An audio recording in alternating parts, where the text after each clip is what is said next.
O Universo Acadêmico já começou e vai mostrar uma emocionante homenagem feita para profissionais de saúde de Santa Maria.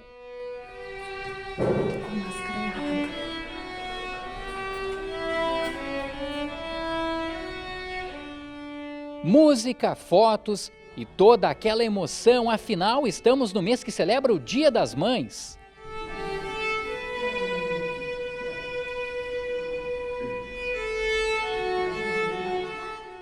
É daqui a pouco, no Universo Acadêmico. E que já começou mesmo, hein? Eu lembro você que além dessa homenagem aí que foi feita na Casa de Saúde aqui em Santa Maria, a gente vai falar também sobre mais uma reportagem da série Cidades Educadoras. Mas o nosso primeiro assunto de hoje tem tudo a ver com o atual momento que a gente está vivendo na pandemia do coronavírus. A gente vai receber duas convidadas, daqui a pouquinho elas vão aparecer aqui na tela. Pessoal, nós vamos falar sobre o uso racional de medicamentos e também a importância das vacinas. Vamos para a tela aqui agora, porque a gente tem duas convidadas para bater um papo conosco. Uma já é bem conhecida aqui da UFN-TV, da Universidade Franciscana, é a professora Jane Limberger, está à minha direita aqui na tela, professora do curso de farmácia aqui da Universidade Franciscana. A gente já aproveita para dar as boas-vindas para ela. E também a Letícia Raupp. A Letícia está estreando aqui na UFN-TV. Seja muito bem-vinda, Letícia, que é a diretora tesoureira do Conselho Regional de Farmácia aqui do Rio Grande do Sul. E por que elas estão aqui conosco? Porque elas duas vão bater um papo com a gente exatamente sobre o uso racional dos medicamentos. Na última quarta-feira, dia 5, iniciou-se a Semana Estadual, Semana Nacional, melhor dizendo, sobre o uso racional de medicamentos, que é um período em que o Conselho Regional de Farmácia procura conscientizar ainda mais, informar, orientar as pessoas exatamente sobre o uso racional dos medicamentos. E aqui no Rio Grande do Sul, professora Jane, o Rio Grande do Sul é um estado pioneiro, porque em 2014, uma lei estadual, inclusive de um político aqui de Santa Maria, instituiu, a partir da aprovação também dos deputados estaduais, a Semana Estadual do Uso Racional dos Medicamentos. Professora Jane, começo com a senhora. Por que é importante as pessoas conhecerem e principalmente terem essa orientação de saberem utilizar o medicamento correto, no momento correto e principalmente com a dose correta, professora? Isso, Rogério, você acabou de descrever exatamente o que é o uso racional, A gente está agregando todos esses corretos no tratamento farmacológico do paciente. A gente prima, então, por essa correção para que o paciente, então, tenha segurança no uso do medicamento e eficácia, que ele sinta os efeitos benéficos do medicamento com o menor número de efeitos adversos possíveis e ao custo mais adequado também. Então, a gente reúne essas três questões. Quando a gente discute uso racional, são essas três questões que são importantes. Perfeito. Bom, a Letícia está aqui para bater um papo com a gente também, representando o Conselho Regional de Farmácia do Rio Grande do Sul, é a diretora tesoureira.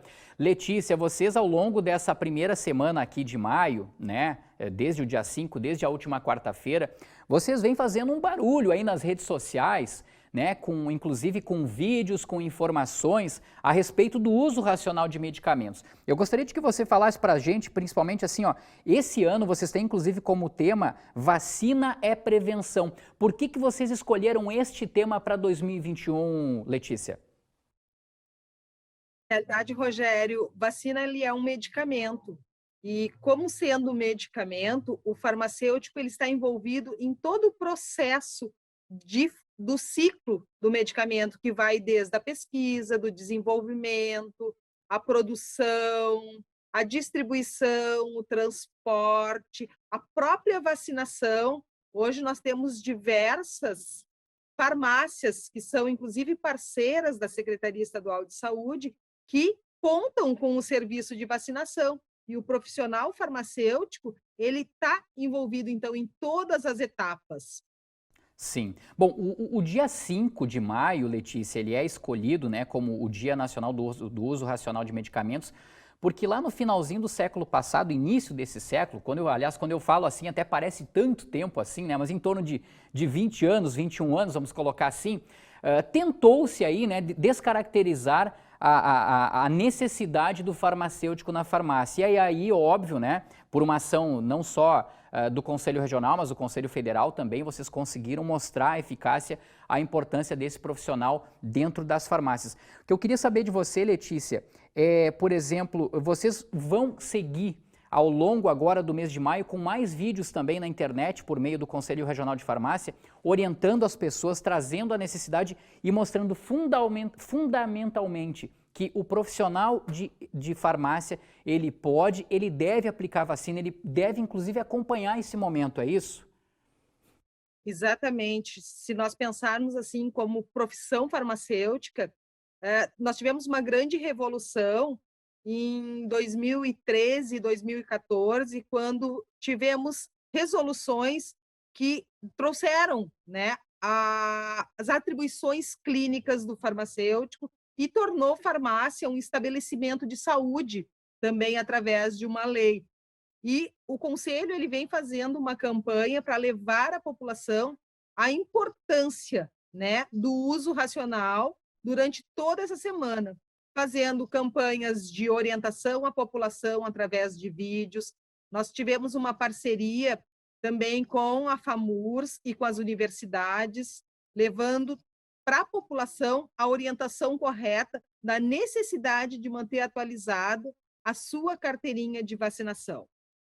A gente está inclusive vendo aí na tela, né, um dos vídeos que estão rodando nas redes sociais, trazendo sobre a importância de conscientizar e informar a população, e esse se refere especificamente à vacina, né, que a gente vive um momento mesmo assim, eu diria assim, bem conturbado, porque o vírus, né, do coronavírus, ele cada vez mais se dissipa, a gente precisa, para imunizar a população, vaciná-la, mas infelizmente a gente não tem ainda a quantidade necessária para todas as pessoas.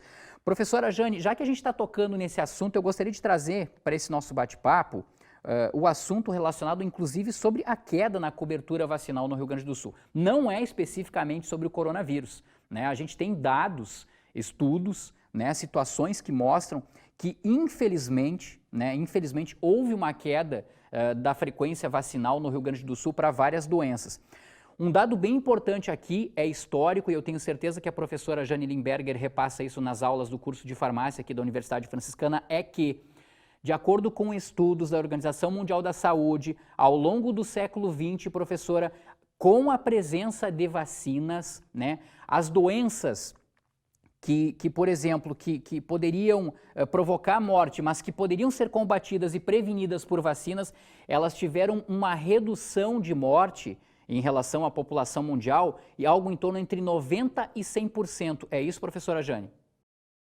Isso mesmo, várias doenças, né, que têm as consequências mais sérias para a saúde, que poderiam levar ao óbito, algumas foram erradicadas, inclusive, né? Nós temos, por exemplo, a varíola, né, que foi a primeira vacina de todas, já está erradicada desde os anos 70, mas a pólio também vem sendo erradicada continente por continente. E no ano passado, ali, se não me engano, foi no mês de agosto, a gente conseguiu erradicar a pólio também no continente africano, né? Então, aqui no Brasil, a gente vem já com essas campanhas de vacinação desde o início do Sistema Único de Saúde, né? Desde lá no início dos anos 80, especificamente para pólio. E a gente tem sim conseguido vacinar um número muito grande de pessoas durante as campanhas, mas infelizmente nos últimos anos, mesmo a partir de 2019, a gente conseguiu observar uma queda mais acentuada nas taxas de vacinação, né, que a gente sempre conseguia atingir 95%, 98%. Em 2019, essa taxa chegou em torno de 70% a 80%. Então já tem um decréscimo muito grande. E a cobertura vacinal, que é o número de pessoas que são vacinadas para determinada doença, é fundamental para a gente ter a erradicação dessa doença. Vale também para o Covid, né? Então nós temos que confrontar a eficácia das doenças com a cobertura vacinal. Se a eficácia fica, por exemplo, no caso da Coronavac, né, que começou ali apresentando uma eficácia em torno de 50%, nós temos que vacinar muito mais pessoas para conseguir controlar a doença. né? Se a gente tem uma eficácia maior, esse número de pessoas pode reduzir, mas ainda assim é necessário uma vacinação em massa para que a gente possa controlar as doenças, a exemplo do que a gente já fez. E hoje a gente está vendo, além da Covid, o risco de voltar ao sarampo, né? Que era uma doença que também não estava erradicada, mas estava controlada. Sim, e que vai ser assunto daqui a pouquinho, porque antes eu quero perguntar para a Letícia, já que ela atua, né, nessa parte da diretoria, como diretora tesoureira do Conselho Regional de Farmácia aqui do Rio Grande do Sul, tem uma pesquisa, Letícia, da Universidade Johns Hopkins, lá dos Estados Unidos, e ela fez essa pesquisa com 94 países na década passada, né, entre 2011 e 2020, e chegou-se à seguinte conclusão, ao seguinte cálculo, olha que interessante, para cada um dólar investido em vacinas, os países conseguiram economizar 16 dólares, Letícia. Ou seja, isso acaba tendo um impacto financeiro também na questão financeira dos países, né? Exatamente. Esse estudo realizado nos Estados Unidos demonstra que, como tu falou, que para $1 se economiza, na realidade, 16, e esse dinheiro ele pode ser, né, desenvolvido para outras áreas da saúde, no momento que se consegue, então, ter uma vacinação efetiva, diminuindo o risco de hospitalização, diminuindo o risco de desenvolver outras doenças, e até puxando, né, o gancho da Jane ali, o sarampo, por exemplo, que era uma doença que nós tínhamos erradicada, ela retornou em função, inclusive a gente perdeu o certificado da Organização Pan-Americana de Saúde, porque nós passamos a ter casos de sarampo já no Brasil. E aí acaba o governo, em todo o seu sistema único de saúde, tendo que desembolsar, né, dinheiro, principalmente agora com hospitalizações, que a gente vê assim os nossos hospitais totalmente lotados, sem um investimento em outras áreas da saúde. Perfeito. Já que vocês estão falando do sarampo, estão falando também, né, a professora Jane falou do sarampo há pouco, olha só, a gente vai colocar na tela agora para vocês, a gente buscou isso aqui no blog da saúde, sarampo, uma pessoa infectada, para a gente ter uma ideia, né, do quanto é importante a vacinação, pessoal, quanto é importante a vacinação, uma pessoa infectada com sarampo pode transmitir para 90% das pessoas não imunizadas. A vacinação de gestantes contra o H1N1, né, o vírus da gripe, ela reduz em 50% o risco da gestante, o risco de infecção respiratória aguda, e reduz em até 40% o risco de hospitalização. O HPV, né, ele está envolvido em quase 100% dos casos de câncer de colo de útero e também pode ser evitado a partir de uma vacina. A febre amarela, e a gente volta a viver um pequeno problema aqui no Rio Grande do Sul por causa dela, 15% dos infectados desenvolvem forma mais grave da doença se não estiverem vacinados. Professora Jane, por isso que a vacina ela é fundamental. A gente fala tanto da vacina para a questão do coronavírus, mas para as outras doenças também é necessário. Por isso, os pais, as mães precisam ter a conscientização, sim, de vacinarem as crianças desde a início de idade escolar, ou enfim, a idade infantil, de bebê, até a adolescência e a vida adulta também. Perfeito, né? Então a gente tem, nos últimos anos, tendo várias vacinas incluídas na Política Nacional de Imunização, principalmente vacinas para doenças respiratórias, né, que têm sido incluídas, e a gente percebe, então, uma redução da morbimortalidade relacionada a essas doenças. E a própria vacina do HPV também é uma vacina bem recente, ela é administrada em pré-adolescentes, né, na idade ali dos 10 anos, 10, 11 anos. Há um tempo atrás era só para meninas, mas agora a gente já tem para meninas e meninos, dada a importância na redução dos níveis de câncer de colo de útero na mulher adulta, né? Então, não apenas para as doenças que costumam acontecer na infância, mas também como prevenção. A vacina, na verdade, ela é múltipla, tem múltiplas funções. A gente tem vacinas capazes de tratar o câncer, não apenas prevenir. Né? Alguns tipos de vacina, como a BCG, é capaz de tratar câncer de bexiga, por exemplo. Então, ela é um medicamento extremamente seguro e extremamente útil também para a saúde das populações. A gente tem uma outra tela para mostrar agora, nós vamos mostrar agora essa outra tela e aí sim a gente traz a questão do coronavírus. Olha só, a gente tem ali, né, a poliomielite, ó, uma criança infectada pode levar a 200 mil novos casos em um período de até 10 anos. Olha só a quantidade, né, dessa situação, a criança que não for vacinada contra a poliomielite. O coronavírus, que é uma situação que a gente vive agora, os dados estão indicando que pelo menos 5 pessoas morrem a cada 200 casos confirmados. Meningite e pneumonia, uma vacina pneumocócica, ela previne cerca de 70% das doenças graves. Bom, Letícia, eu acho que informação não falta, né? Conscientização muitas vezes também não falta. O problema é que a gente teve, infelizmente, a partir de 2010, eu colocaria assim, uma crescente distribuição de notícias falsas. Como é que o Conselho Regional de Farmácia tem trabalhado para coibir isso, para atuar junto aos veículos de comunicação, às redes sociais, para evitar esse problema que, infelizmente, acaba se tornando um problema de saúde pública? Na realidade, o Conselho pensou nessa campanha em função da relevância do tema de vacina como um medicamento, que desenvolveu toda uma parceria junto com a Secretaria Estadual de Saúde, com a Secretaria de Educação, levando esta informação para a população.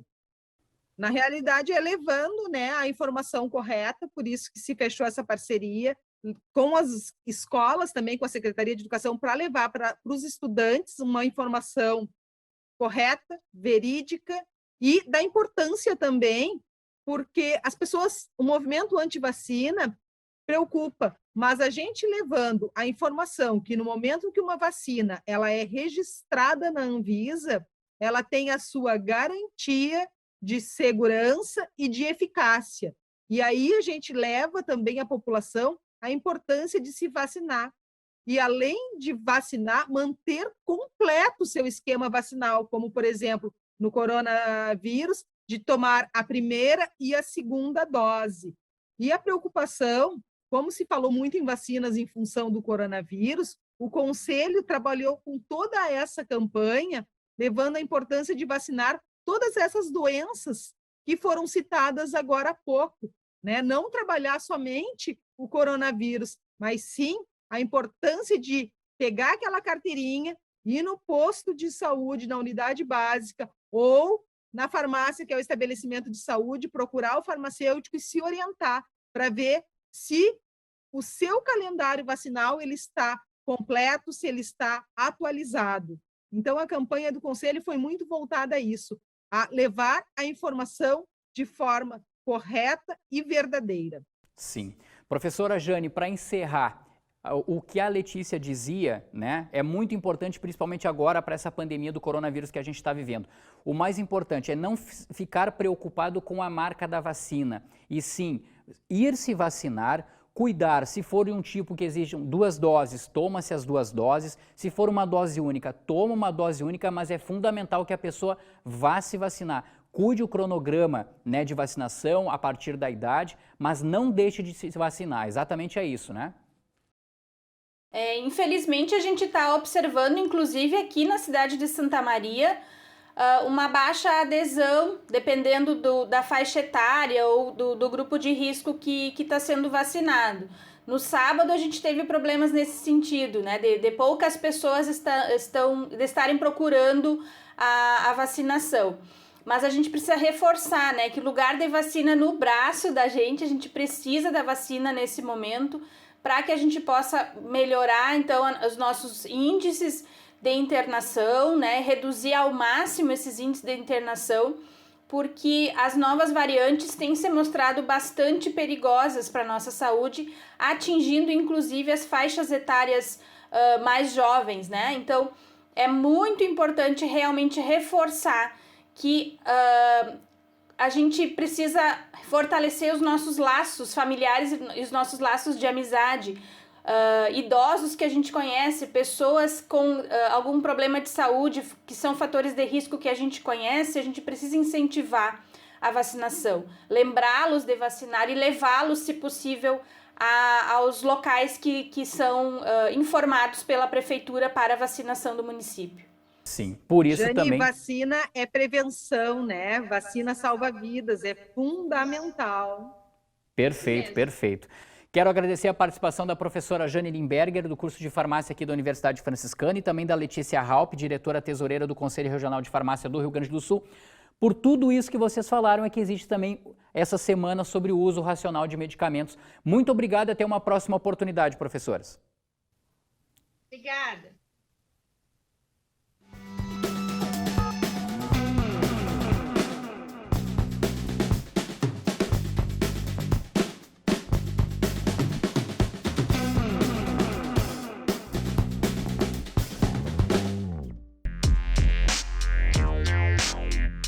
O que você vai ver agora começa com a linguagem da música.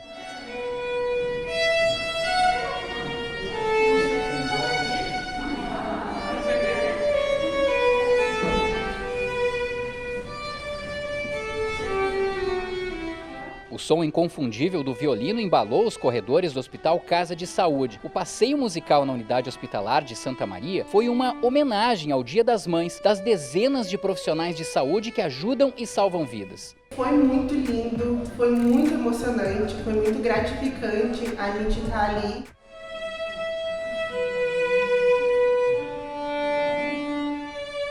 Foi um momento mágico, de muita emoção por parte dos profissionais de saúde, por parte dos pacientes. A ideia surgiu no setor de humanização do hospital, onde a Simone trabalha, e teve a ajuda da incubadora de aprendizagem da Universidade Franciscana no local, onde a Tanise é bolsista. Elas duas e a Gabriela convidaram a violinista da foto. Eu adorei ter recebido o convite das gurias. Logo que elas mandaram mensagem, a gente já marcou o dia e horário.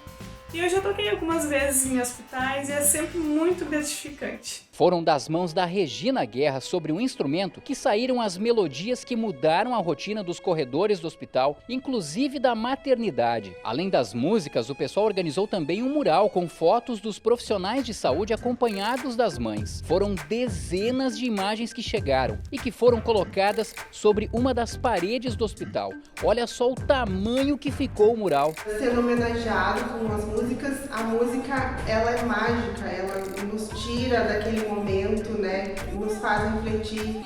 E é uma grande emoção fazer parte desse processo como acadêmica de enfermagem. Até quem passou por ali como visita deu uma espiada. É importante dizer que toda a homenagem seguiu os protocolos de distanciamento exigidas pela Covid-19. O mural vai ficar até o dia 10 de maio. Já as músicas, essas vão ficar para sempre na memória de muita gente. Esse momento foi lindo, emocionante, cheio de palavras de carinho e sorrisos. Eu, como mãe, remete a esses momentos da infância, momentos com o filho. Momentos como esse ficam marcados na vida da gente, não é mesmo? E realmente foi muito bom, muito lindo.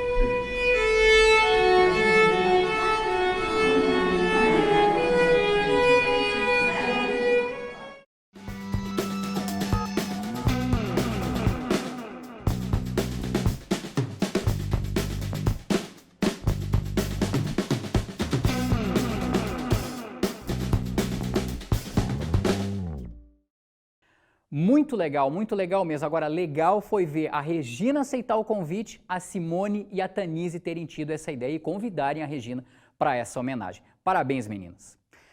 Agora vamos falar de estudo, educação. Olha só, a Universidade Franciscana oferece mais um curso de especialização para quem já é professor, mas também busca dar aulas na universidade. É o curso de especialização em docência no ensino superior. Todo ele será no formato EAD. As inscrições podem ser feitas até o dia 19 de maio pelo site ufn.edu.br. E a previsão é de que as aulas tenham início no dia 26 de maio. Bom, agora o Universo Acadêmico destaca mais uma reportagem da série Cidades Educadoras, já é a 4ª reportagem. E hoje nós vamos trazer exemplos que podem influenciar positivamente a cidade de Santa Maria. Da Argentina vem a experiência bem-sucedida de 2 décadas. Nós vamos contar também a experiência de alunos aqui da UFN por meio de um convênio com uma fundação de Barcelona, na Espanha. E, claro, quais as medidas que precisam ser tomadas pelas cidades que pretendem aderir ao movimento Cidades Educadoras.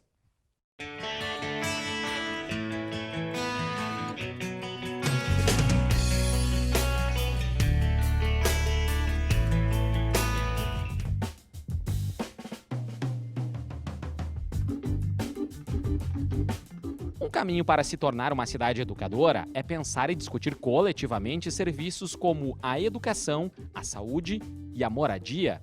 E é isso que está em jogo de fato, né? Como transformar para melhor as nossas cidades, enfrentando tantos problemas dramáticos nesse contexto de pandemia, então ainda mais dramático ainda, que a gente enfrenta nas cidades brasileiras.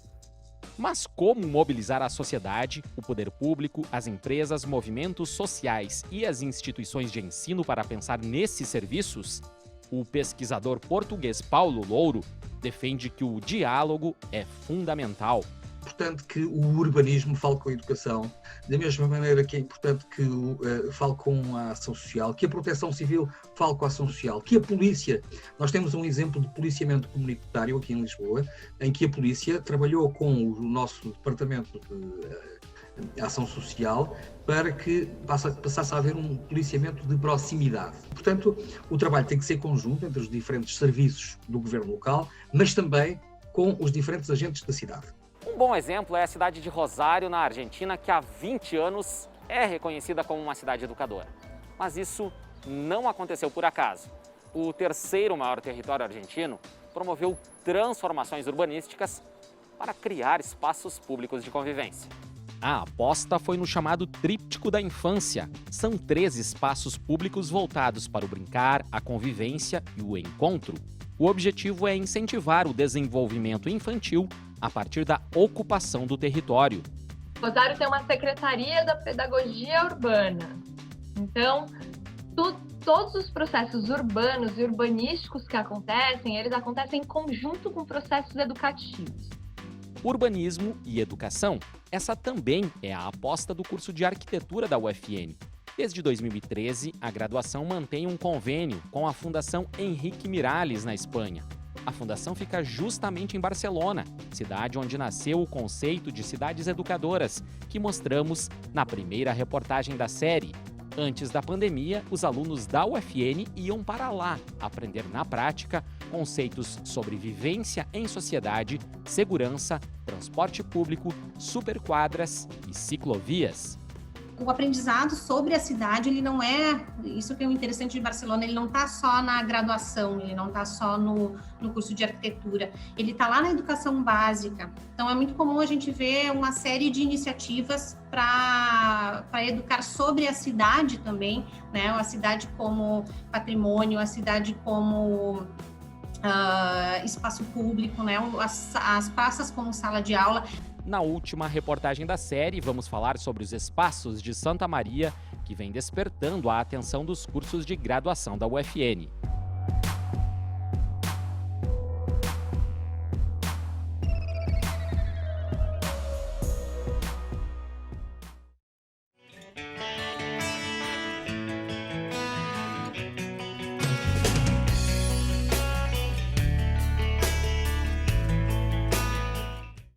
E essa quinta e última reportagem vai ser na semana que vem, aqui no Universo Acadêmico, aqui na UFN TV.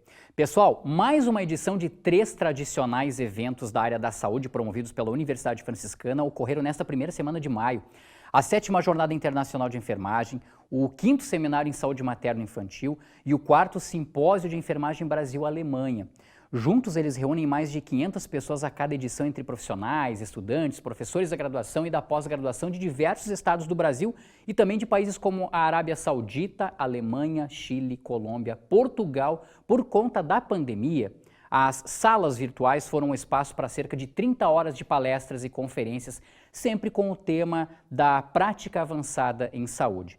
Os 3 eventos também apresentaram trabalhos científicos, produções técnicas e tecnológicas. Foram mais de 200 trabalhos ao todo. A cobertura com o resumo dos eventos você confere em uma reportagem que será exibida na próxima edição aqui do Universo Acadêmico. E assim a gente vai se despedindo aqui do Universo Acadêmico. Desejo um feliz Dia das Mães a todas as mães e sabe qual é o presente que eu desejo a elas? Muito cuidado com o coronavírus e vacina. Você pode acompanhar a nossa programação pelos canais, né, das redes sociais que estão aparecendo aqui. O Márcio Santos está colocando aqui as letras para você acompanhar a nossa programação. Um bom fim de semana para todos também. Tchau!